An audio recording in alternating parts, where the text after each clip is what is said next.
मेरा एक सवाल है।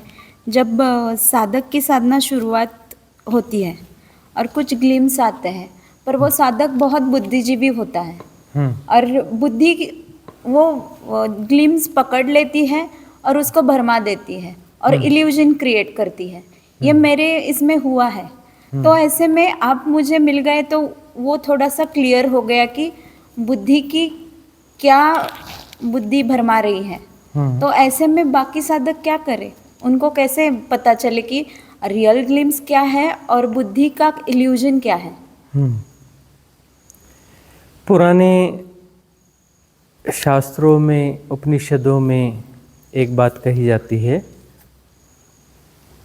कि जो है, और ठीक से हमें का पता नहीं है, लेकिन कोई एक वाक्य है, उसमें सूत्र वाक्य है कि ज्ञानी तो भटकते ही हैं और महाज्ञानी घनघोर अंधकार में भटक जाते हैं। कुछ ऐसा ही है भैया, बुद्धिमान भटकते हैं और जो ज़्यादा बुद्धिमान है वो और घनघोर अंधकार में भटक जाते हैं। तो बुद्धि जो है हमेशा साधना में विक्षेप है। बुद्धि जो है हमेशा साधना में विक्षेप है। बुद्धि संसार के लिए उपयोगी है, व्यवहारिक सत्य के लिए उपयोगी है, पर बुद्धि जो है सब तरफ हावी हो जाती है और व्यवहारिक सत्य ही रह जाता है। पारमार्थिक सत्यों को वह नष्ट कर देती है, समाप्त कर देती है। बुद्धि सब जगह रिएक्ट करती है। बुद्धि जो है सब जगह उसका प्रवेश होने लगता है। ज़्यादा बुद्धिमान व्यक्ति होता है तो उसके मन में जो है उतने ज़्यादा विचलन बढ़ते हैं। एक इन्फ्लुएंस है बुद्धि जो है ना, एक इन्फ्लुएंस है। एक इन्फ्लुएंस है ऐसा कहना भी ठीक नहीं है। बहुत सारे इन्फ्लुएंसेस जो हैं उनका जोड़ बुद्धि है। बहुत सारे इन्फ्लुएंसेस का जोड़ बुद्धि है। तो जो भी बुद्धिमान लोग हैं उनकी साधना थोड़ी कठिन होती है। ऐसा देखा गया है कि कुछ खास तौर पे महिलाओं में देखा गया, कुछ महिलाएं जो होती हैं, ऐसी महिलाएं जो घरेलू महिलाएं या साधारण महिलाएं होती हैं, बहुत सारी ऐसी महिलाएं हुई हैं जो कि बहुत बुद्धिशाली नहीं रही हैं, लेकिन जो है उन्होंने समर्पण किया, इस राह पे चली और उपलब्ध हो गई। न कोई शास्त्र पढ़ा, न कोई वेद पढ़ा, न कोई चर्चा में पढ़ी, न फॉर्मल एजुकेशंस ली और न कुछ किया, और वो ज्ञान को उपलब्ध हो गई, क्योंकि उनके उसमें विक्षेप बना ही नहीं, विक्षेप बना ही नहीं। लेकिन ये सरेंडर, जहाँ समर्पण का मार्ग है वहाँ यह संभव हुआ। अब जो ज्ञान मार्ग है, सांख्य है, ज़्यादातर अद्वैत दर्शन है, ये जो भी हैं, इनमें क्या होगा?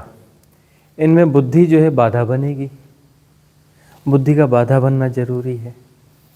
पहले बुद्धि भटकाएगी और भटकना जरूरी है। इस भटकने से जो है विजडम का जन्म होगा।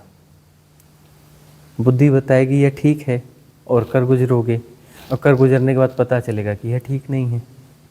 फिर कुछ और सुझाव देगी कि ऐसा नहीं ऐसा, वह करोगे, फिर जो है ठोकर खाओगे। ठीक है ना? तो भटकाएगी, बार बार भटकाएगी, बार बार भटकाएगी, बार बार भटकाएगी। तो बुद्धि के कारण बहुत भटकना होता है, बहुत भटकना होता है। और बुद्धिमान को जब कुछ अनुभव घटते हैं, किसी प्रकार से उसके जीवन में साधना का प्रवेश हो जाता है। पहली बात तो साधना का प्रवेश होना ही मुश्किल काम है, और बाय द वे साधना का प्रवेश हो भी गया तो वहाँ पर साधना के दौरान कुछ ग्लिम्स घटेंगे, कुछ अनुभव आएंगे, तो बुद्धि वहाँ पे प्रश्न उठाएगी कि ये मनोकल्पित है। और जो मनोकल्पनाओं को वो जी रही, उसे सत्य निरूपित करना है। जो मनोकल्पनाएं हैं, बुद्धि का काम उसको सत्य निरूपित करना है कि यह तो ठीक है, यह तो सही है, ऐसा होना चाहिए, वैसा होना चाहिए। तो मनोकल्पनाओं को जस्टिफाई करना है, और जहाँ पर सचमुच कुछ घटेगा वहाँ पर उसको प्रश्न चिन्ह खड़े करने हैं, वहाँ पर क्वेश्चन मार्क क्रिएट करने हैं कि नहीं नहीं यह तो मनोकल्पना है, यह तो ऐसा है, झूठ है, तर्क संगत नहीं है। बुद्धि तर्क संगतता है ना। बुद्धि क्या है? एक तर्क संगत प्रक्रिया, तर्क संगत प्रक्रिया को बुद्धि कहते हैं। तो वह जो है ये कहेगा इसका तो कोई बैक हमारे पास कोई अनुभव नहीं है, यह नहीं है, वह नहीं है, तो ये तर्क संगत नहीं है। और सत्य कभी भी तर्क संगत नहीं होता। सत्य जो है कभी भी तर्क संगत नहीं होता। सत्य किसी श्रृंखला का परिणाम नहीं है। और बुद्धि जो है श्रृंखलाबद्धता को स्वीकार करती है। बुद्धि जो है श्रृंखलाबद्धता को स्वीकार करती है।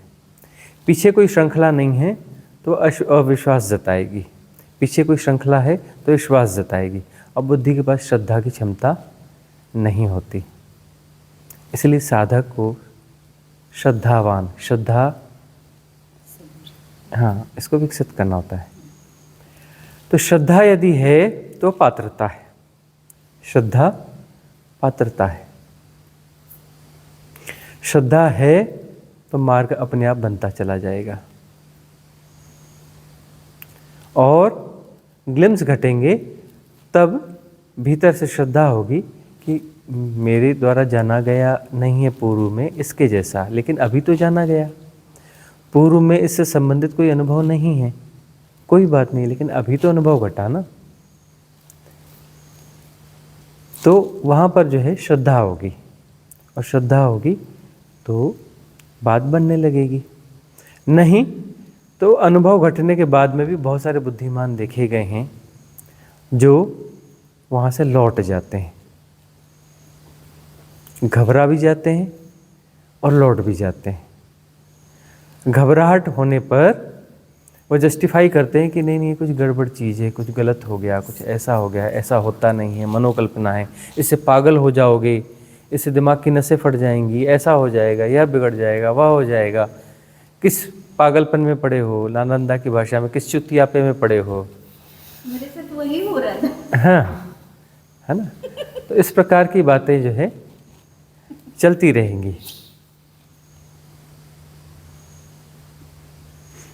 इसलिए कहते हैं कि साधारण से साधारण व्यक्ति के पहुंचने की संभावना ज़्यादा है, आत्मज्ञानी होने की संभावना ज़्यादा है, बुद्धिमान की संभावना कम है। इसीलिए कृष्ण को कहना पड़ा था कि 10 लाख लोग जो है विचार करते हैं इस मार्ग पर चलने के बारे में, है ना, और 1 लाख लोग उस विचार को कंटिन्यू रख पाते हैं, और उसमें 10,000 लोग कुछ चेष्टा करते हैं कि इस पर चला जाए, और 1,000 लोग चल पाते हैं। और उसमें सदमार्ग पर कोई 100 लोग होते हैं, सदमार्ग पर कोई 100 लोग होते हैं, और 10 लोग जो है उस प्रक्रिया को अपने सातत्य पर मुमुक्षा के द्वारा कंटिन्यू करते रहते हैं, और कोई एक आध उसमें पहुंच भी जाता है। इतना लंबा उदाहरण देना पड़ा, क्यों देना पड़ा? ये बुद्धिमानों का यही हाल है। अब गीता जो है ज्ञान मार्गियों के लिए, एक ज्ञान मार्गियों की तरफ इशारा था, है ना। अब जो है गांव के सीधे साधे लोग हैं और वो किसी साधना पद्धति में हैं, हो सकता है साधना पद्धति उतनी दुरुस्त न भी हो, है ना, सिर्फ जो है साधारण अवलंब हों भक्ति के या कुछ। तो वहाँ पर लाख लोग चलेंगे तो वहाँ एक नहीं पहुँचेगा, लाख लोग चलेंगे तो पता चला 100, 200, 300 पहुँच गए, ऐसा हो जाता है। लेकिन अब ये गोल्डन एरा है, यह जो है गोल्डन एरा है। ऐसा नहीं है कि 10 लाख लोग चलेंगे तो कोई एक पहुँचेगा। गोल्डन एरा ऐसी है कि 10 लाख लोग विचार करेंगे तो उस विचार सातत्य को जो है 5 लाख लोग बनाए रखेंगे, और वह विचार सातत्य चलता रहेगा पता चला 2.5 लाख लोग जो है मार्ग पर चलने की चेष्टा करेंगे। 2.5 लाख लोग जो है मार्ग पर चलने की चेष्टा करेंगे तो 1.25 लाख लोग जो है यात्रा पर निकल ही पड़ेंगे। और उतने लोग निकल ही पड़ेंगे तो उसमें बहुत संभव है काफ़ी बड़ी संख्या में लोग जो है पहुंच भी जाएंगे, हजारों में पहुंचेंगे। यह गोल्डन एरा है, यहाँ पर मुक्ति की संभावना बहुत ज़्यादा है। इस गोल्डन एरा में सबसे ज़्यादा जो ज्ञान को उपलब्ध होंगे वो ज्ञान मार्गी ही होंगे। ज्ञान मार्ग इस गोल्डन एरा में सबसे ज़्यादा प्रभावशाली है। इसमें भी भटकेंगे और जो भटकेगा बहुत बुरा भी भटकेगा। उसके लिए गुरुजी था कि आप बोल रहे हैं कि जो गीता जी में जो सेंटेंस था वो आपने अभी बोला, तो कुछ लोग जो भटकने वाले हैं वो इसी तरह से है कि यही सेंटेंस पकड़ के चल रहे हैं, नहीं ऐसा हो ही नहीं सकता, ऐसे लोग को ऐसा हो ही नहीं सकता। हाँ, तो ठीक है ना, अपने बैरियर्स खुद क्रिएट कर लेते हैं। अब गीता में कृष्ण ने जो बात कही, कब कही? कल कही थी कि परसों? कब कही थी? पिछले साल 2024 में कही थी कि 2023 में? कब कही थी? 5000 साल पहले कही थी। वो तत्कालीन परिस्थितियों के हिसाब से बिल्कुल सही थी। और गोल्डन एरा अभी चल रही है तो अभी की परिस्थितियाँ कुछ अलग होंगी। वो बात भी सही थी, अपने समसामयिक उसमें सही थी। और वो बहुत सारी बातें अभी भी काम करती हैं गीता की, लेकिन सभी बातें काम करेंगी जरूरी है क्या? तो अभी जो है संभावना है। और गुरुजी आपने जो बोला ना, कुछ अनपढ़ लोग जिसने कुछ वेद ना पढ़ा, गीता जी ना पढ़ी, फिर भी वो पहुंच गए, तो वो भी एक्सेप्ट नहीं होता है कि ऐसे कैसे हो सकता है? वो एक्सेप्ट जो नहीं कर रहा है वह जो बुद्धिमान व्यक्ति है ना, बुद्धिमान व्यक्ति तो खुद को एक्सेप्ट नहीं करता तो दूसरों को क्या एक्सेप्ट करेगा? अपने अनुभव को एक्सेप्ट नहीं करता तो दूसरों को कैसे एक्सेप्ट कर लेगा?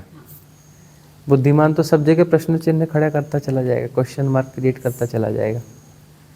ठीक है ना, वो अपनी समस्याएं खुद निर्मित करता है बुद्धिमान व्यक्ति, है ना। कोई ना कोई शर्त ठोक देगा, लगा देगा।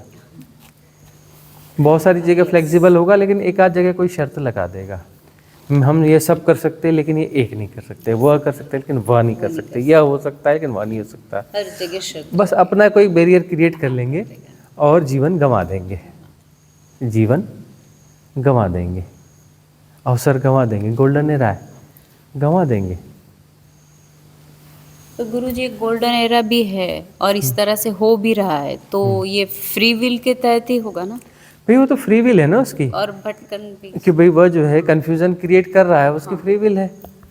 जबकि कुछ ना कुछ अनुभव घट रहे हैं, अस्तित्व की कृपा हो रही है, अस्तित्व की कृपा हो रही है। कुछ कर्म भोग हैं इधर के उधर के, वो घट रहे हैं। तो कर्म बोधों के कारण कर्म प्रारब्ध को भोग रहे हैं, कर्म प्रारब्ध को भोग रहे हैं तो भोग करके वहाँ समाप्त हो जाना चाहिए। कर्म प्रारब्ध वहाँ भोगा, वहाँ समाप्त हो जाना चाहिए। उससे कोई नई चीज़ क्रिएट नहीं करनी, कभी पुराना था निकल गया, किंतु नहीं अब ऐसा होना चाहिए, अब वैसा होना चाहिए, यह होना चाहिए। तो कर्म प्रारब्ध को खत्म नहीं होने दिया, नहीं खत्म होने दिया तो फिर खुद के लिए समस्या पैदा करोगे, है ना। फिर वो जो कुछ नया कुछ अपडेट करके तुम बचाना चाहते हो, बचा लो, फिर से जन्म लोगे, फिर भटकोगे, भटकना फिर होगा। और भटकना कोई ज़रूरी नहीं है कि फिर बस अब अगले जन्म में हो ही जाएगा, वो उसकी कोई गारंटी नहीं होती। वो भटकन कितनी भी लंबी जा सकती है, चूक गए तो फिर बहुत लंबा होता है। जैन की कथाओं में यह चर्चा होती रहती है, जैन परंपरा में। जैन नहीं बोल रहे, जैन जी, है ना, जो जापान की जैन परंपरा, बहुत सारे लोगों को कन्फ्यूज़न होता है। तो वहाँ जो है बहुत सारी ऐसी चर्चाएं हैं और वहाँ पर जो है गुरु अपने शिष्य से कहता है, तो ढूंढ कहाँ तुम मार्ग से च्युत हुआ। वो जरा सी बात होती है और तुम मार्ग से वहाँ च्युत हो गया। यदि वो च्युत न हुआ होता तो शायद तो उपलब्ध हो गया होता, तुझे वह परम स्थिति उपलब्ध हो गई रहती। जरा से कारण से मार्ग से च्युत हो गया। कहते थे ढूंढ ढूंढ, फिर कुछ इशारे देते थे, ये इशारा है, इस ये जगह है, अब तू देख ले क्या है, तेरी मर्जी है, फ्री विल है। लगा घन चक्कर बना रहे, जन्म मरण के चक्कर लेता रहे, दुख दर्द झेलता रहे, या फिर पार हो जा। कहाँ च्युत हुआ, इशारा कर देते हैं, इशारे को पकड़ ले। कोई घटना घट गई, घट गई तो घट गई, बीत गई ना, बीती ताही बिसार दे। यदि उसे बिसारोगे नहीं, उसमें किंतु परंतु करके अगले कारण निकाल लोगे, हो गए, फंस गए। यही तो बुद्धिमान अपने जाल बुनता है। अरे जो बीत गया वो बीत गया, खेल खत्म हो गया, बात खत्म हो गई। कहते हो नहीं जी खत्म नहीं हुई, हम वहां से कोई नई बात शुरू हुई है, तो शुरू हुई है तो भोगो, जन्म जन्म भोगो। भोगने का तय किया तो भोगो ना, कौन मना कर रहा है भोगने के लिए? जन्म जन्म भोगो, फ्री विल है, फ्री विल है ना। जितने चाहो उतने जन्म मिलेंगे, बिल्कुल चिंता नहीं करना। जितने चाहो, लाख जन्म, करोड़ जन्म, दुख दर्द भोगते रहो, है ना।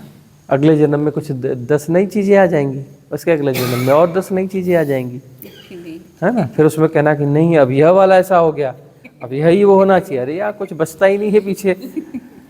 तो बस जो है अपना वो खेल बचा करके चले जाओगे, और उस खेल को फिर अपना वहाँ जो अगले जन्म में जो परिस्थितियाँ बनेंगी, जो लोग मिलेंगे, उनके साथ फिर खेलते रहोगे।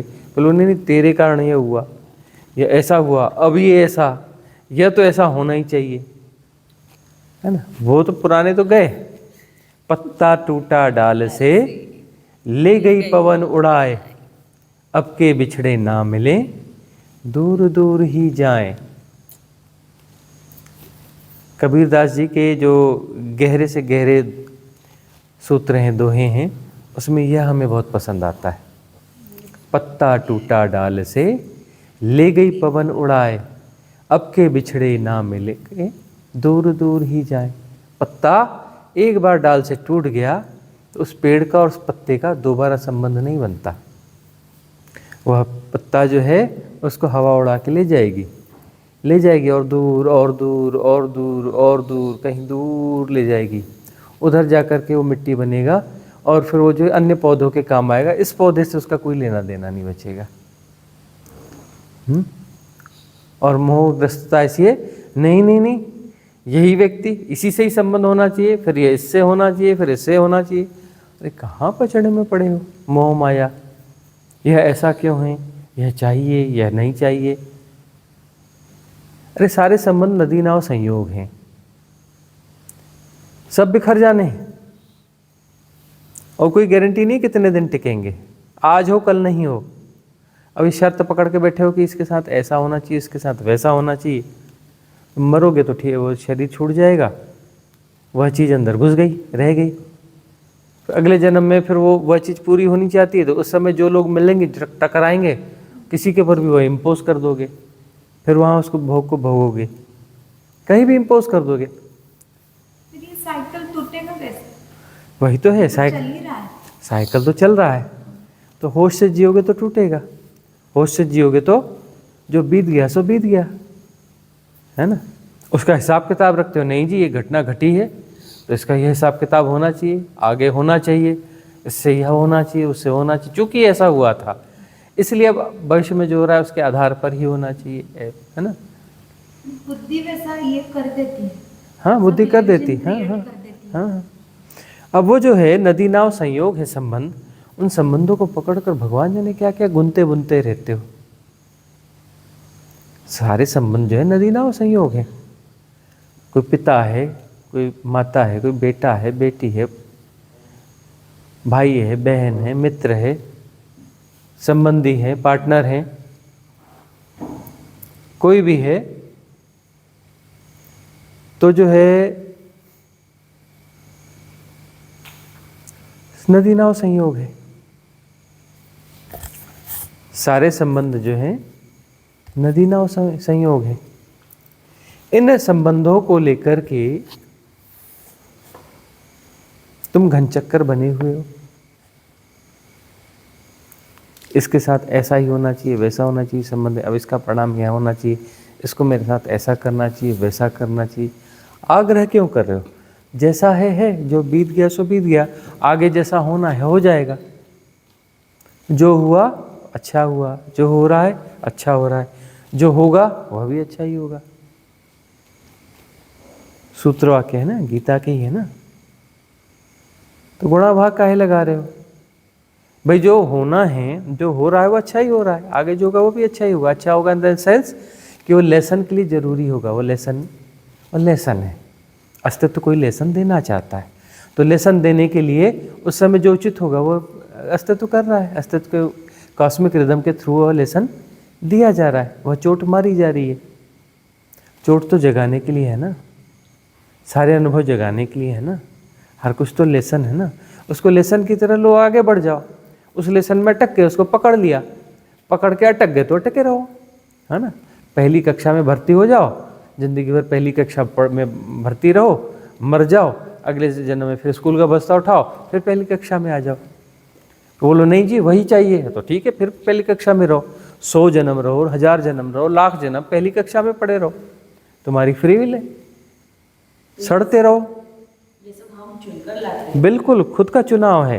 ये हमारे मम्मी पापा कौन रहेंगे, ये कौन रहेगा, वो सब यह नहीं, यह कोई चुनाव नहीं होता। जब जन्म होने वाला होता है, जब वो गर्भ में आत्मा के प्रवेश की घड़ी होती है, उस समय में जो है वह अन्य जो लोग हैं, बहुत सारी सोल्स की नज़र में वो नज़र उस गर्भ पे रहती है, और वो क्षण आता है सब दौड़ती हैं, और सब हैं वो सेपरेशन में है, मतलब टाइम जोन को जी रहे हैं, जिस भी टाइम जोन को जी रहे हैं सब दौड़ती हैं एक साथ। लाखों करोड़ों आत्माएं दौड़ती हैं उस तरफ, है ना। जो पहले घुस गई सो घुस गई। हम चुनते हैं, यह करते हैं, ये कॉमन मैन के लिए नहीं है। गर्भ चुना जाता है किसका? जिसकी साधनाएं बहुत प्रगाढ़ रही हों। ऐसे छोटे मोटे साधकों की बात नहीं, जो बहुत प्रगाढ़ साधनाएं रही हों, होश से मरा हो पिछले जन्म में, तब उसका अगला जन्म होश में होगा, तब वह गर्भ चुनता है। उसके पहले गर्भ का चुनाव नहीं मिलता। ऐसा मत सोच लेना कि गर्भ का चुनाव इतनी आसानी से मिल जाता है, हम चुनते हैं। बेहोश आदमी अपना गर्भ चुनेगा? किसी क्षण का होश नहीं है, मोह माया में फंसा हुआ है, बेहोश जी रहा है, वो अपना गर्भ चुनेगा? गर्भ चुनने के लिए होश की जरूरत होती है। तो होश से जियोगे, होश से मरोगे, तो अगला जन्म होश से होगा, तब जाके गर्भ का चुनाव कर पाओगे। तो साधना यदि बहुत प्रगाढ़ है, तभी उस लायक होते हो कि अगला जन्म जो है होश से ले सको, गर्भ अपना चुन सको। और उच्च अवस्थाएं होती हैं तो अस्तित्व और व्यवस्थाएं बनाता है उनके लिए। अस्तित्व के नियमों के तहत उनकी व्यवस्था होती है कि कब उनका जन्म होगा, कहाँ जन्म होगा, किस एरा में जन्म होगा। ऐसा नहीं कि वो अभी से ही तय हो गया है, उस समय ऐसा होगा, ऐसा नहीं है। उसमें जो है उस एरा में लगभग इस समय में होगा, तो लगभग में फिर वो सेट होगा। लगभग इस जोन में होगा, फिर वो सेट होगा कि यहाँ इस जोन में हो जाएगा।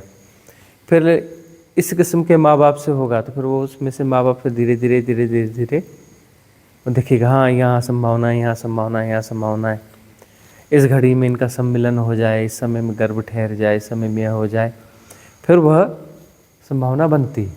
ऐसा एग्जैक्ट नहीं होता है कि हो ही गया जी बस बिल्कुल ऐसा ही हो जाएगा, इतना आसान नहीं है। प्रोसेस है, मोटा मोटा तय हो गया कि ऐसे में ऐसा, फिर उसमें वो सेट होगा।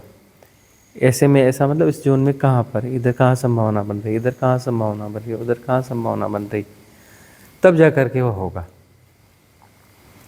उच्च आत्माओं की बात कर रहे हैं, कॉमन मैन की नहीं कर रहे हैं, है ना। ऐसा कल्पना चावला का आता है ना, हाँ, जो डेथ हो गई थी ना उसकी, उसका जन्म हुआ है इटावा में, ऐसा दावा है। एक बच्ची है, वो सब बता रही है कि मैं कल्पना चावला हूँ, ऐसा है वैसा है, गरीब परिवार में जन्मी, उत्तर प्रदेश में। तो वह दावा करी कि मैं यह हूँ, पूरा बता रही है एड्रेस, वहाँ उनके पास लेके भी गई है, मेरे फलाने परिजन है, फलाने परिजन है। एक्सेप्ट नहीं किया उनके परिजनों ने। क्यों? बोले गरीब घर में जन्मी हुई बच्ची है अभी, है ना, कैसे एक्सेप्ट करें इसको अभी, भले कुछ भी बता रही है। तो ऐसा नहीं है कि वो इसी समय गुरुजी अगर होश हो और थोड़ी बहुत साधना हो तो तुरंत व्यर्थता का बोध आ जाएगा ना। हाँ, थोड़ी बहुत साधना हो तो तुरंत व्यर्थता का बोध आ जाएगा कि जिन संबंधों को तुम बड़ा महत्व दे रहे हो, है ना, कहाँ है। वही हम बताते हैं ना एक राजघराने की बात, एमपी के राजघराने की बात। तो वहाँ के जो है राजा मर गए कभी, फिर एक समय हुआ उनका जन्म हो गया, गुप्ता जी बन के आ गए, है ना। अब उनको जो है साधना करते करते करते होश आ गया, कुछ साल पहले की बात है, जो भी 10-12 साल हुए होंगे। तो गुप्ता जी को अपना पिछले जन्मों के प्रति पूरा सब आ गया, बिल्कुल उसी रुआब में आ गए, राजा हो गए वो तो तुरंत। गुप्ता जी नहीं रहे, महाराजा हो गए, उसी अकड़ के साथ पहुंच गए महल में। महल अभी भी है, बिल्कुल ठीक ठाक महल है, जो 2-4 महल है ना जो जैसे के तैसे हैं, उसमें से एक महल वह भी है, बिल्कुल ठीक ठाक महल है। अभी भी वो राज परिवार वहाँ पे रहता है। खूब मंत्री संतरी रहते हो, खूब मंत्री बनते हैं उस घर के, और कोई ना कोई उनके परिवार का मंत्री रहता ही है। पहुँच गए और जो है उन गुप्ता जी ने ठीक कर दिया उसको, किसको, दरबान को। ए दरबान, ऐसे कैसे खड़े रहते हो, हमने ही नियम ऐसा बनाया था, चलो ऐसे खड़े रहो। इतने दबके से कहा कि दरबान भी अपना सख्ते में आ गया और बिल्कुल वैसा ही हो गया, और उनको घुसने दिया। दिमागी काम नहीं किया उसको, नौकरों चाकरों सबको डांटते रहे, ये ऐसा कैसा है, ये वैसा कैसा। कोई इनका एक आध मैनेजर रहा होगा, वह दौड़ पड़ा और उसने जा कर के जो है सूचनाएं दे दी राज परिवार के लोगों को, कोई आए हैं और बिल्कुल वो महाराजा जैसे बिहेव कर रहे हो। तो मैंने ये पेंटिंग यहाँ रखवाई थी, किसने हटवाई यहाँ से, यह किसने ऐसा किया, इसको वापस वहाँ लगाओ, इसको वहाँ करो, मेरी फलानी चीज यहाँ थी वो कहाँ गई, यह वह कहाँ गया। तो जो कैमरों से देखते रहे होंगे वो सब राज परिवार के लोग, उन्होंने सब रिपोर्ट लेते गए, क्या करना है, बोले इसको उठाओ अच्छे से, रस्सी बांधो, दूर फेंक के आओ और थोड़ी ठुकाई भी कर देना ताकि दोबारा ना आए।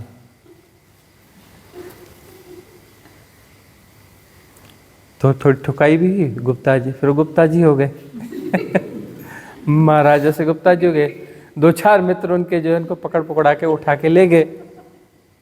फिर हमें बताया गया कि ऐसा ऐसा हो रहा है उन्होंने कहा कि उसको रखो गुप्ता जी को, कुछ दिन अपना संभाल के रखो ताकि वापस वो गुप्ता जी हो जाए, वापस गुप्ता जी हो जाए तब उनको मार्केट में आने दो, उसके पहले बाहर मत निकालो, है ना, नई नई स्मृति उतरी है।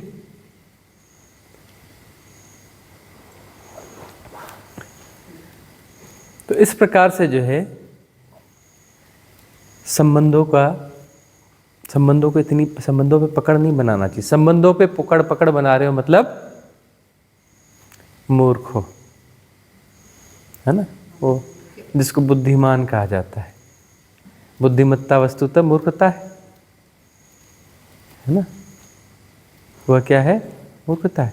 संबंधों पे यदि तुम पकड़ बना रहे हो मतलब इंटेलिजेंस प्रॉपर नहीं है, तुम संबंधों को सत्य मान रहे हो। नदी नाव संयोग है, तुम इन्हें सत्य मान रहे हो, तुम इन्हें पकड़ बना रहे हो। ठीक है, हम ऐसा नहीं करें कि संबंधों को छोड़ दो या कुछ करो, सहजता से लो ना, असहजता से क्यों ले रहे हो। संबंध स्वस्थ हो जाएंगे ऐसा करोगे तो, संबंध ज़्यादा स्वस्थ हो जाएंगे, ज़्यादा मित्रवत हो जाएंगे, अपेक्षाएं नहीं रहेंगी। संबंधों से तुम अपेक्षाएं कर रहे हो ना, इसलिए तो लड़ाई झगड़े होते हैं, तनाव होता है। अपेक्षाएं नहीं करोगे संबंधों से, कोई अपेक्षा ही नहीं रहेगी, अपेक्षा ही नहीं रहेगी तो तनाव का रहेगा, मित्रवत।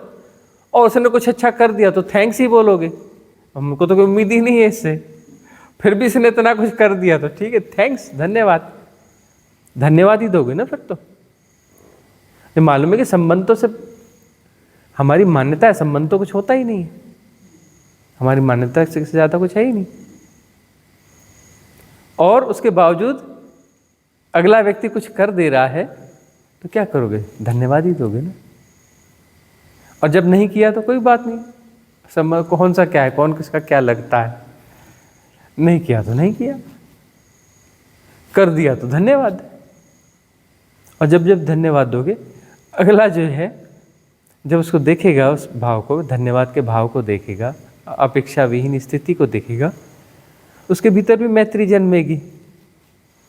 वो शायद और बेहतर करेगा। वो परेशान करता होगा, धीरे धीरे परेशान करना कम कर देगा। टेम्पररी हो सकता है कि ज़्यादा परेशान करे, लेकिन धीरे धीरे सेटल डाउन हो जाएगा, कम परेशान करने लगेगा, है ना। तो संबंधों को सत्य मत मान लेना, संबंध कुछ सत्य होते ही नहीं है, और कोई भी संबंध स्थायी नहीं होता। पत्ता टूटा डाल से, ले गई पवन उड़ाए, अब के बिछड़े ना मिलें, दूर दूर ही जाएं, मेरी बेटी को इच्छा है, मेरी बेटी को इच्छा है। अरे ठीक है, पिछले जन्म में कौन साथ थे, अगले जन्म में कौन से साथ रहने वाले हो, पता भी नहीं चलेगा वो कहाँ है। पिछले जन्म के बच्चों के लिए रोते नहीं हो? अरे तुम्हारे पिछले जन्म का बच्चा हॉस्पिटल में एडमिट है, मरने वाला है, यहाँ क्या कर रहे हो? रिट्रीट में मजे कर रहे हो? तुम्हारे पिछले जन्म का बेटा, उसको ऑक्सीजन लगी हुई है, वो क्या बोलते हैं उसको, वेंटिलेटर, उस पर पड़ा हुआ है, फिक्र ही नहीं हो रही, मस्त हंस रहे हो, नाच रहे हो यहाँ तुम। तुम्हारा पिछले जन्म का बेटा मर रहा है। जब तुम्हें इतना मोह था, ऐसा ही होना चाहिए, वैसा ही होना चाहिए, आग्रह से तुम्हें पता होना चाहिए ना, तुम्हें क्यों नहीं पता है? और तुम्हें कोई दुख दर्द भी नहीं, तुम मजे कर रहे हो, और वो मरने के करीब करीब है।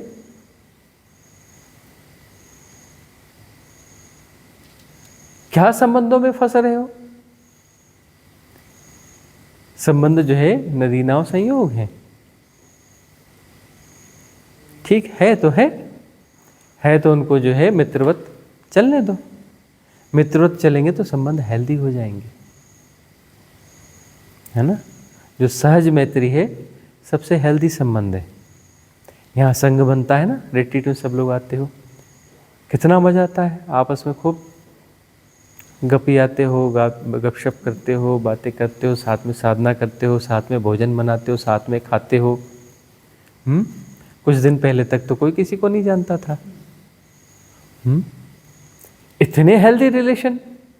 वो अपना 25 साल पहले शादी करी थी, 20 साल पहले, उनसे भी इतने हेल्दी रिलेशन नहीं है, हैं? और अभी 2 दिन पहले, 4 दिन पहले मिले और इतने हेल्दी रिलेशन। अपेक्षा नहीं है ना, अपेक्षा है? कोई अपेक्षा नहीं है। किसी ने कर दिया तो धन्यवाद, जो कुछ कर दिया उसके लिए धन्यवाद, कोई अपेक्षा है नहीं। मैत्रीपूर्ण संबंध है ना, सहज मैत्री है ना। तो सहज मैत्री जो है वह सहयोगी, वह आनंद ही बढ़ाएगा, वह आनंद, उन संबंधों से आनंद बनेगा, क्योंकि अपेक्षा रहित संबंध है। अपेक्षाएं पैदा होंगी तो दुख पैदा होने लगेगा। अपेक्षा कोई पूरी नहीं हुई तो दुख हो जाएगा, अपेक्षा पूरी हुई तो सुख हो जाएगा, आनंद नहीं फलेगा। अपेक्षा है ही नहीं, न सुख न दुख, अपेक्षा नहीं है, सब चल रहा है। तो धन्यवाद दोगे, धन्यवाद देने का परिणाम क्या होता है? धन्यवाद देने के यदि भीतर से धन्यता का भाव आएगा, उसका परिणाम क्या होता है? आनंद। जब भी धन्यता का भाव आएगा, ग्रेटिट्यूड का भाव आएगा, तो आनंद फलेगा। तो फिर सब व्यर्थ क्यों लगता है कभी कभी?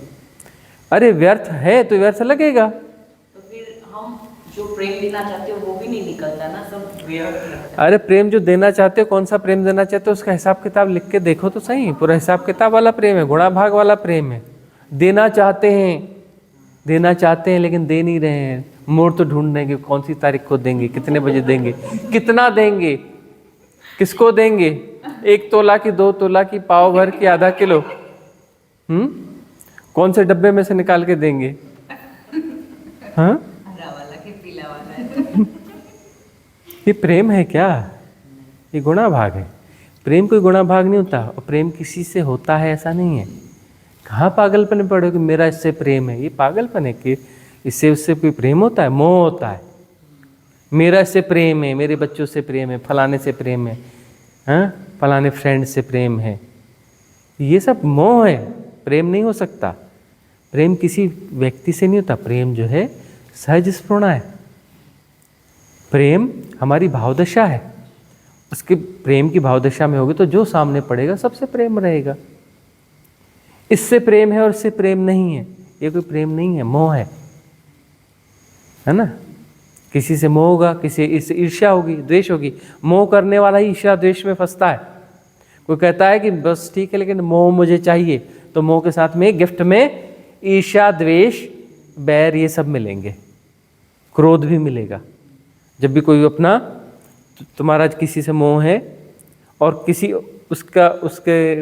और के साथ में कोई संबंध बढ़ता हुआ दिखेगा, तुम्हें क्रोध आएगा, ईर्ष्या आएगी, द्वेष आएगा, पूरी फौज आएगी, तुम्हें डुबा देगी, बर्बाद कर देगी, खत्म कर देगी, सेपरेशन मजबूत कर देगी, स्कूल का बस्ता मजबूत कर देगी, भारी कर देगी। जन्म जन्म लेने पड़ेंगे, जन्म जन्म लेने पड़ेंगे। फिर अगले जन्म में कुछ और कारण बनाओगे, क्योंकि प्रैक्टिस तो यही करी, जो प्रैक्टिस करी वो अगले जन्म में होगा।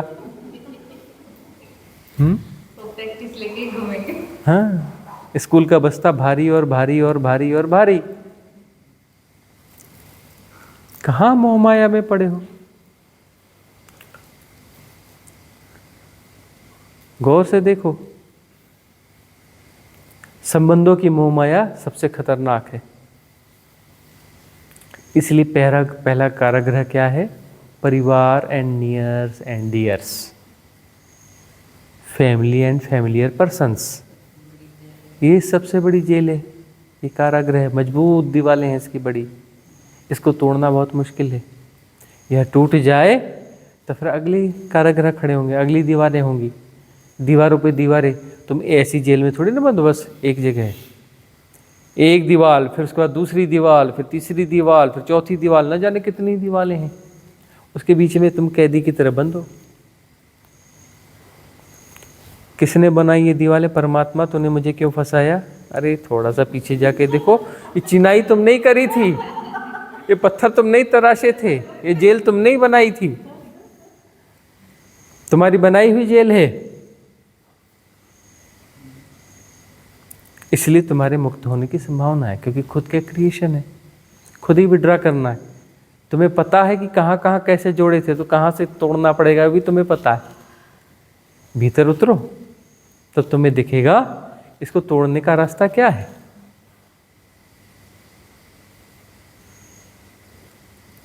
तो परिवार की कारा जो है, उस जेल को तुम तोड़ते हो, तब तुम्हें जो है कुछ दूसरी काराएं दिखाई पड़ेंगी, समाज की, जाति की, धर्म की, हाँ, आपने वीआईपीपन की, अपनी शिक्षा की, अपने नाम रूप की, और बाकी बहुत सारी चीज़ें। नाम रूप तो शुरू में ही आ जाएगा। फिर राष्ट्र की, वह भी तो कारा ही होगी ना, कोई ना कोई। तुम्हारी काराएं जो हैं, गौर से देखोगे तो इस धरती के हिप्नोटिज्म पे आधारित है। तुम इस धरती को ही सब कुछ मानते हो। इस बात को हम बार बार उठा रहे हैं। तुम इस धरती से और इस धरती में जो कुछ है उससे बहुत ज़्यादा हिप्नोटाइज्ड हो, जबकि अनंतता में इस धरती का कोई मूल्य नहीं है। अनंतता छोड़ो जी, तुम्हारे सौर मंडल में इस धरती का कोई खास वैल्यू नहीं है। सूर्य तुम्हारी धरती से 10 करोड़ गुने से ज़्यादा बड़ा है। ये जो कक्षाएं, इनके बीच में इतने गैप हैं, करोड़ों धरतियां, इस पूरे ग्रहों के बीच में जो गैप है उतने घुसा सकते हो, इतना गैप है। और छोड़ो तुम्हारी धरती, तुम्हारे सौर मंडल की कोई वैल्यू नहीं है गैलेक्सी में। बड़ी बड़ी दूरबीनें लगा के ढूंढोगे ना गैलेक्सी के ऊपर खड़े होकर के, तुम्हारा सौर मंडल कहीं नहीं दिखने वाला, दिखेगा ही नहीं, वैल्यू नहीं है इसकी। और तुम्हारी गैलेक्सी की यूनिवर्स में कोई वैल्यू नहीं है, ढूंढते रहो दूरबीनी लगा के, कभी नहीं दिखने वाली मिल्की वे तुम्हारी।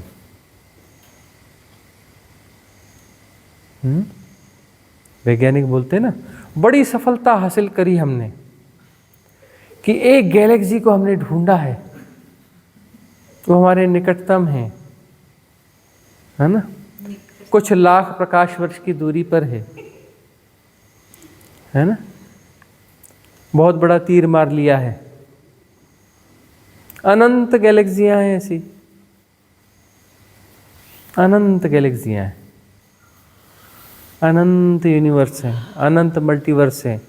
उसके आगे का गुणा भाग नहीं, उसके बाद वाले मल्टीवर्स से ही बड़ा कोई और वर्स होता है, इसका छोटा सा पार्ट एक अणु की तरह ये मल्टीवर्स होता है। उसके आगे का एक और वर्स होता है, उसके आगे और वर्स होते हैं, उसके आगे और वर्स होते हैं, उसके आगे और वर्स, कब तक कितने होते हैं? अनंत होते हैं, कभी उसका कोई एंड ही नहीं, नो एंड। तुम हिप्नोटाइज हो इस छोटी सी धरती से, फिर इस धरती के किसी छोटे हिस्से से और ज्यादा हिप्नोटाइज हो, और ज्यादा छोटे हिस्से से और ज्यादा हिप्नोटाइज हो। दिल्ली से आए हो, गुड़गांव से आए हो ना, अभी गुजरात में राह चलते चलते कोई बंदा मिल जाए, मैं गुड़गांव से आया हूँ, अरे अरे कहाँ से आए हैं आप, कैसे कहाँ रहते हैं, क्या है, बड़ा प्रेम महसूस होगा। वहाँ मिलते रहे, गुड़गांव में गुजरते होंगे तो पता नहीं चलेगा, यहाँ मिल जाए तो ऐसा लगेगा मेरा अपना है। अब वहाँ पर भी अपने गांव के आसपास का वही इलाके का मिल जाए तो और ज़्यादा हो जाएगा, हो जाएगा ना। ऐसे वहाँ पड़ोस में रहते हो, अपने पड़ोसी को भी ना पूछते होगे, 4 घर वाले आगे वाले को नहीं, लेकिन दूर जा कर के कहीं वो टकरा जाए धोखे से तो अभी आपको कोई ऑस्ट्रेलिया में सिडनी का कोई बंदा यहाँ मिल जाए तो, अरे मैं भी तो सिडनी रहती हूँ, हैं, परिचय चालू हो जाएगा। और सिडनी में वो अपना जो है ऐसे हजारों लोग गुजरते हैं, कोई पूछता भी नहीं, देखते भी नहीं, और वो भी इंटरेक्ट हो जाएगा, अरे वाह। तो जितना छोटा दायरा करोगे मोह उतना ज़्यादा हो जाता है ना। अब पति पत्नी तक आते आते मोह बहुत भारी हो जाता है, इतना मोह होता है कि हफ्ते में 1 आध बार तो लड़ाई झगड़ा करना ही पड़ता है, इतना मोह होता है ना। कई तो रोज ही करते हैं, और ज़्यादा मोह हो जाता है, नहीं तो हफ्ते में 1 आध बार तो थोड़ी तू मैं थोड़ी करनी पड़ती है। भाई इतने ज़्यादा निकट संबंध को जी रहे हो, अब वो जो दूर का संबंध है वो थोड़ी दूर की बीमारी है, अब पास का निकट संबंध है, मतलब निकट बीमारी है, बड़ी बीमारी है। इस बीमारी के इम्पैक्ट भी तो ज़्यादा होंगे ना। लोग बोलते हैं गुरुजी झगड़े होते हैं ना, तो बोलते हैं इससे प्रेम होता, हाँ, इससे होता है तभी होता है। ये प्रेम होता है तभी होता है, अरे मोह होता है तभी होता है। जितना मोह होता है उतना झगड़ा झंझट होगा, उतनी शिकायत होगी, उतनी कंप्लेंट होगी। और संबंध जो है झूठ है, होता ही नहीं है संबंध, कहाँ की बात करते हो। संबंध जैसी कुछ चीज़ होती है, हाँ। तो हमारी कविता याद कर लिया करो, 2 टूक, उसका एक हाइकू है, संबंध तुमको बांधा हमने, हमको बांधा तुमने, परस्पर गुलामी। इस संबंध की क्या परिभाषा है? तुमको बांधा हमने, हमको बांधा तुमने, परस्पर गुलामी। और संबंध कोई बड़ी चीज है, पर संबंध यानी गुलामी, परस्पर गुलामी। तुम हमारे गुलाम, हम तुम्हारे गुलाम, गुलामी को जीते रहो, गुलामी की जंजीरों को ढोते रहो। स्कूल का बस्ता मजबूत करते रहो, वजन बढ़ाते रहो।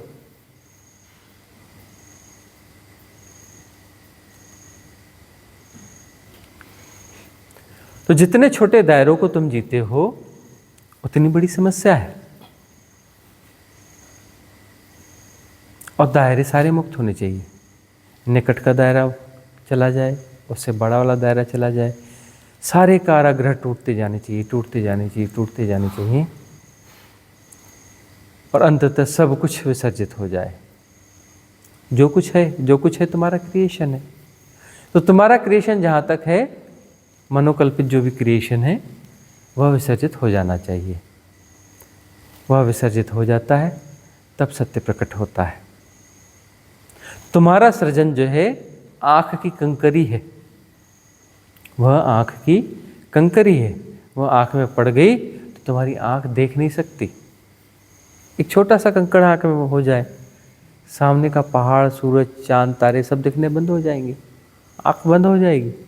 छोटी सी कंकड़ी पड़ जाए, तुम्हारी आँख जो है देखने योग्य नहीं रहेगी।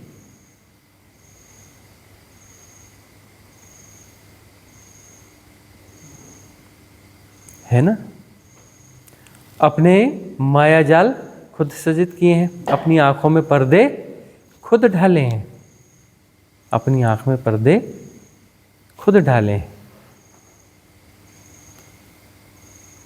और इन्हें साफ भी खुद ही करना पड़ेगा। आंखों के जाले साफ कौन करेगा? कोई दूसरा करेगा? पत्ता टूटा डाल से, ले गई पवन उड़ाए, अब के बिछड़े ना मिले, दूर दूर ही जाएं। गुणा भाग मत लगाओ, गुणा भाग न लगाओ, सहज हो जाओ, सरल हो जाओ। प्रेम जो है मेरे से, तेरे से, इससे, उससे नहीं होता। प्रेम एक भावदशा है, और भावदशा है और सब पर समान रूप से काम करेगी।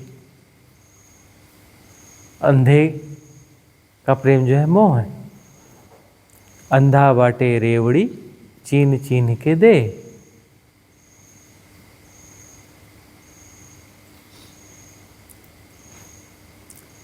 आंखें साफ कर लो तो प्रेम तब होगा, दृष्टि तब होगी।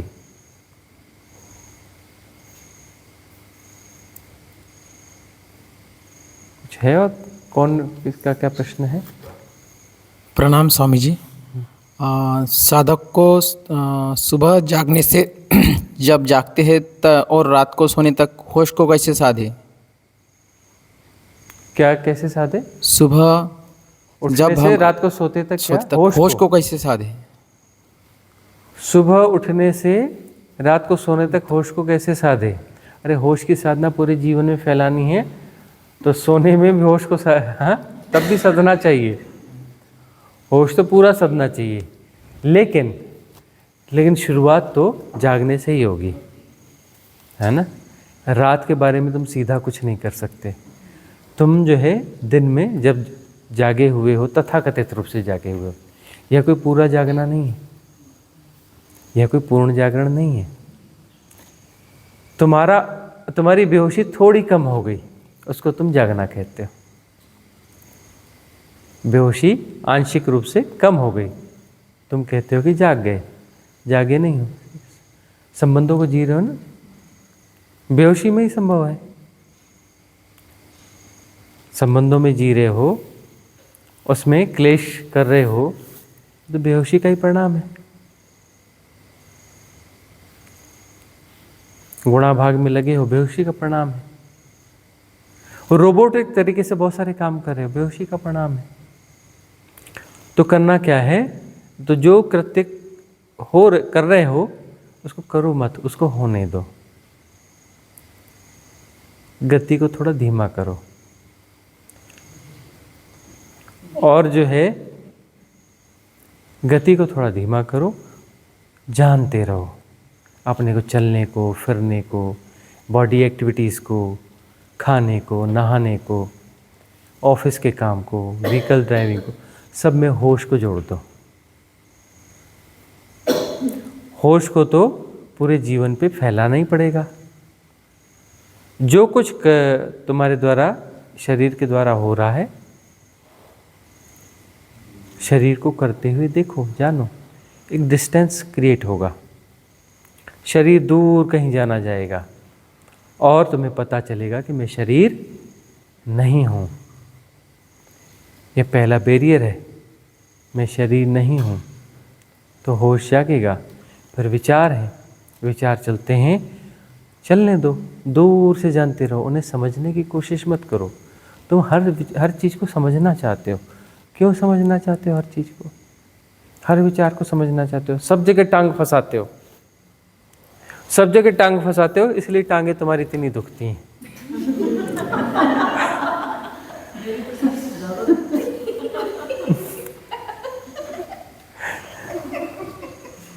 तो अपनी टांगे जो है हर जगह तुम फंसाते हो।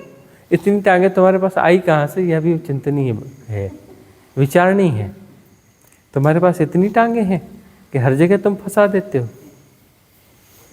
हर जगह तुम फंसा देते हो। बात करने में बहुत इंटरेस्ट रहता है तो टांगे तैयार हो जाती है। हाँ, बस वही है, बैठना नहीं चाहते, बैठना बस नहीं। करना है। वह इन्फ्लुएंस स्ट्रीम तुम्हें बताती है कि ऐसा करो वैसा करो, नहीं तो तुम पिछड़ जाओगे, दुनिया की दौड़ में तुम पीछे रह जाओगे, या ऐसा हो जाएगा, तुम असुरक्षित हो जाओगे। इसलिए दौड़ो, भागो, पकड़ो, कहीं चूक न जाए। और तुम दौड़ते भागते पकड़ते हुए तुम चूकते रहते हो। और कुछ हैं जो दौड़ भाग नहीं रहे, कुछ पकड़ नहीं रहे, और वो चूकते भी नहीं हैं, वह चूकते भी नहीं हैं। जो खूब पकड़ने की कोशिश कर रहा है वह चूक जाता है, और जो पकड़ने की कोशिश बिल्कुल नहीं करता है वह नहीं चूकता, वह नहीं चूकता, उसे मिल ही जाता है। उसे पता चलता है कि मिला ही हुआ है ना। उसे यह भी समझ में आता है कि मैं किस चुतियापे में पड़ा था, किस मूर्खता में पड़ा था। हाँ, पकड़ने की खूब कोशिश कर रहा था,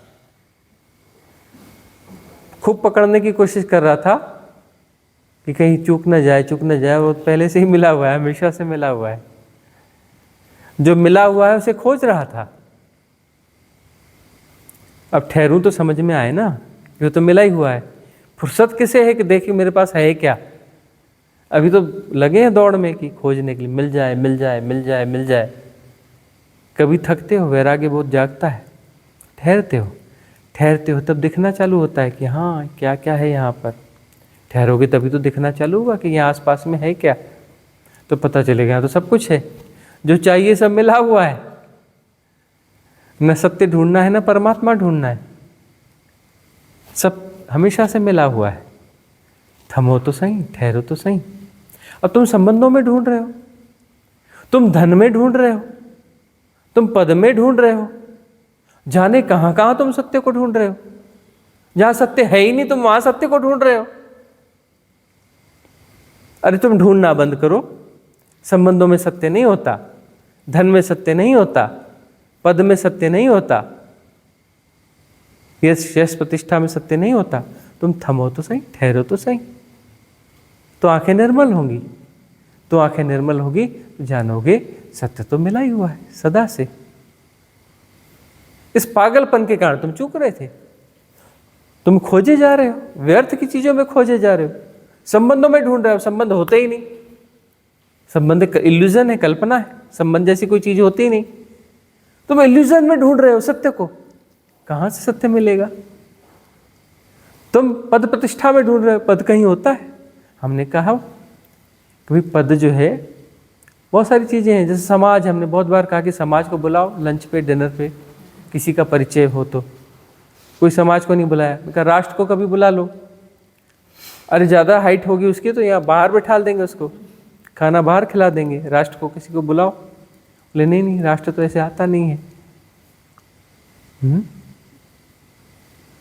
गौर से देखो ना तुम, पद जो है, आज जो है इस पद पे यह व्यक्ति है, कल दूसरा व्यक्ति आ जाएगा, तीसरा व्यक्ति आ जाएगा। पद कहाँ गया, वह तो व्यक्ति तो बदल गया। वही व्यक्ति आज पद पे है और पद से उतरने के बाद व्यक्ति जिंदा है, दूसरे घर में कहीं और रहने लग गया, वो पद किसी और के पास चला गया, तो पद इधर से उधर चला गया, तो पद कोई होगा ना। पद को बुलाओ ना, पदधारी को मत बुलाओ, प्रधानमंत्री को मत बुलाओ, प्रधानमंत्री पद को बुलाओ ना कभी लंच पे, कभी बुलाओ तो सही। प्रधानमंत्री पद से मिलना है, प्रधानमंत्री से नहीं मिलना है, वो तो बदल जाता है। वो पद क्या है, उस पद को बुलाओ ना कभी लंच पे। क्या है, इल्यूजन ही तो है ना। वह एक सामूहिक व्यवस्था है, वह जो है एक सामूहिक व्यवस्था है। तुम उसमें जो है कोई चीज़ सामूहिक रूप से क्रिएट कर रहे हो, एक मास हिप्नोटिज्म क्रिएट कर रहे हो जो व्यवस्थाओं के लिए जरूरी है, वस्तुतः वह है नहीं, और जो नहीं है तुम उसे क्या कर रहे हो, सत्य मान रहे हो, उसमें तुम सत्य की प्रतिष्ठापना कर रहे हो। अब तुम उसमें जबरदस्ती सत्य को घुसाना चाहते हो, उसमें घुसेगा कैसे? और सत्य जो है जहां है वहां तुम्हारी नजर नहीं है, तुम इंगेज हो, फिजूल की चीजों में इंगेज हो। इंगेज होना छोड़ो, रिलैक्स हो जाओ, ठहर जाओ। ठहर जाओगे तो सत्य उपलब्ध ही है, तुम ठहर जाओगे तो सत्य उपलब्ध ही है।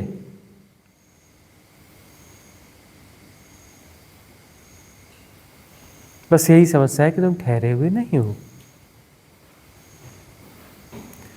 सारे लेसन्स, सारी सिखावट ठहरने की है। अब जो है ठहरना हो रहा है तुम्हारे जीवन में, अब हो रहा है, अब व्यर्थता का बोध हो रहा है। व्यर्थता का बोध होगा तो ठहरना आएगा, धीरे धीरे ठहरोगी, और ठहर करके जो जाना जाता है वह सत्य है ही, क्योंकि वो सदा से है, शाश्वत है, सनातन है, बियॉन्ड टाइम एंड स्पेस है।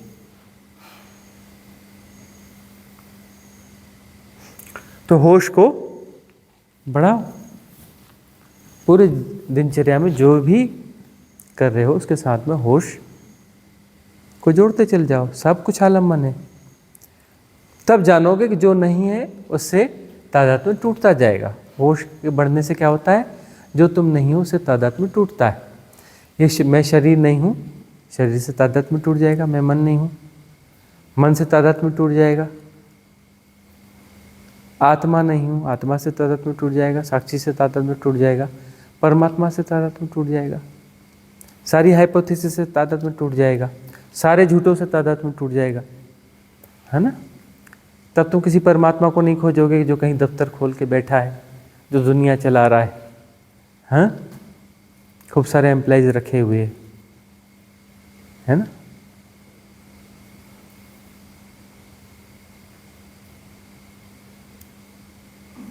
ठीक है ना, सारी हाइपोथेसिस विसर्जित हो जाएगी तो सत्य वहां पर है ही। सत्य कहीं गया नहीं, सत्य कहीं आता जाता नहीं है। सत्य आ जा कैसे सकता है?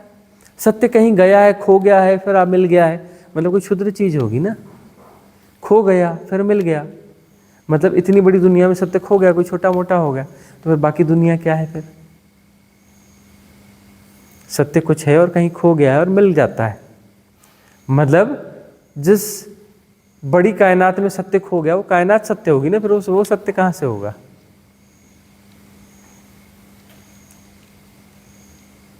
सत्य कहीं आता जाता है, मतलब सत्य भी कहीं रहता है, कोई घर द्वार होगा उसका। अनंतता में कोई सत्य है। अरे भाई, जो अनंतता है वही सत्य है, और वह तो सदा है ही। उस अनंतता में ही सब कुछ एग्जिस्ट कर रहा है। ये खेल सब उसी अनंतता का है। तुम अपने गुणा भाग से इतने हिप्नोटाइज हो गए, इतने हिप्नोटाइज हो गए हो, तुम झूठों में सत्य की प्रतिष्ठा करते हो, तो सत्य की समझ तुम्हें आएगी कहाँ से? बुद्धिमत्ता भटका देती है। बुद्धिमत्ता जो है क्षुद्र चीजों में सत्य की प्रतिष्ठा कर देती है, ये बुद्धिमत्ता है। तो अपनी बुद्धिमत्ता को विड्रॉ करो। जो व्यर्थ की चीजों में तुमने सत्य की प्रतिष्ठा करी है, पहले उसे तो विड्रॉ करो। जहां सत्य हो नहीं सकता तुम उसमें सत्य की प्रतिष्ठा कर रहे हो, ये तो इम्पोज कर रहे हो ना। इसे इम्पोज करने में तुम्हें लगातार क्रियाशील रहना पड़ता है ना। यह बिल्डिंग है, तुम बोलोगे नहीं ये नदी है, ये नदी है, नदी है, नदी है, तुम्हें लगातार जो है इम्पोज करना पड़ेगा ये नदी है। तुम जैसे ही अपना ठहरोगे, थमोगे, तुम्हें पता चलेगा नदी नहीं है तो बिल्डिंग है। तो तुम्हें अपने झूठ को लगातार इम्पोज करना पड़ेगा, लगातार इम्पोज करना पड़ेगा, लगातार इम्पोज करना पड़ेगा। बड़ी प्रक्रिया लगानी पड़ती है। तो तुम विड्रा करो अपनी बुद्धि को, जो इल्यूजन्स में, भ्रम में सत्य की प्रतिष्ठा करती है। यही तो माया है। और माया क्या है?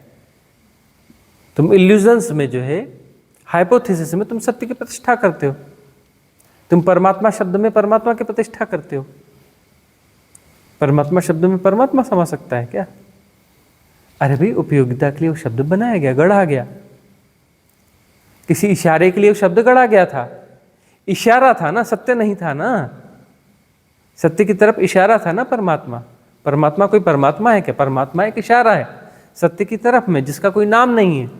उसका कोई नाम है? अरे नाम तुम्हारा नाम इसलिए कि तुम सेपरेशन को जी रहे हो, तुम्हारे जैसे और बहुत सारे हैं, तो तभी तुम्हें नाम देना पड़ता है। हैं? तो बहुत सारे परमात्मा है, उसमें किसी एक को नाम देना पड़ेगा, ये फलाना परमात्मा है। वो कहते हैं नहीं नहीं, ये भी परमात्मा, वो परमात्मा, वो जो पुराने समय के सिद्ध हुए हैं, उन सिद्धों के अलग अलग नाम हैं। किसी को शिव कहते हैं, किसी को कृष्ण कहते हैं, किसी को कुछ कहते हैं। तुम कहते हो ये सब इतने परमात्मा है। अरे भाई, उस तरीके से परमात्मा है तो सब कुछ परमात्मा है। फिर बोलते 33 करोड़ हैं, अब तो 800 करोड़ हो गए, 33 से बढ़ के, है ना? 800 करोड़ हो गए ना। 800 करोड़ देवता है ना। ये जो विजिबल है और ना अनविजिबल है, वो तो कितने हो गए? वो दिखने लग गए। और वो तो फिर इसी ग्रह के हो गए, आगे के। वो कहते हैं कि तुम अपनी धरती से इतने ज्यादा हिप्नोटाइज्ड हो, धरती के फिर वृक्ष हैं, शैवाल हैं, कवक हैं, कण कण परमात्मा है, परमात्मा ही है। तुम यदि क्षुद्र दायरे में किसी परमात्मा को इम्पोज करोगे, तुमने असत्य गढ़ लिया। तुम कहीं भी कहते हो कि यह परमात्मा है और शेष परमात्मा नहीं है, इसका अर्थ यह हो गया तुमने तोड़ दिया। और टूटा हो कोई परमात्मा हो सकता है? तो परमात्मा शब्द में परमात्मा समा सकता है? नहीं, वो तुम्हारी हाइपोथेसिस है। उसका सहारा लेना पड़ता है। तो होश को पूरे जीवन पे फैलाओ। दिन में तुम फैला लो, रात में होश अपने आप प्रवेश कर जाएगा। तुम्हें दिन में फैलाना है। दिन तुम्हारा यदि होशपूर्ण हो जाए तो वह होश जो है रात में अपने आप चला जाएगा। फिर रात्रि ध्यान है, रात में सोते समय जो है ध्यान की किसी विधि का प्रयोग करो और फिर निद्रा में उस ध्यान को प्रवेश कर जाने दो। और दिन में होश की प्रैक्टिस करी तो होश तो उसमें प्रवेश कर ही जाएगा। नींद में भी, नींद में होश प्रवेश कर गया तो वह नींद जो है ध्यानमय हो जाएगी, धीरे धीरे समाधिमय हो जाएगी। ठीक है ना? और किसी का प्रश्न है? सभा समाप्त करें।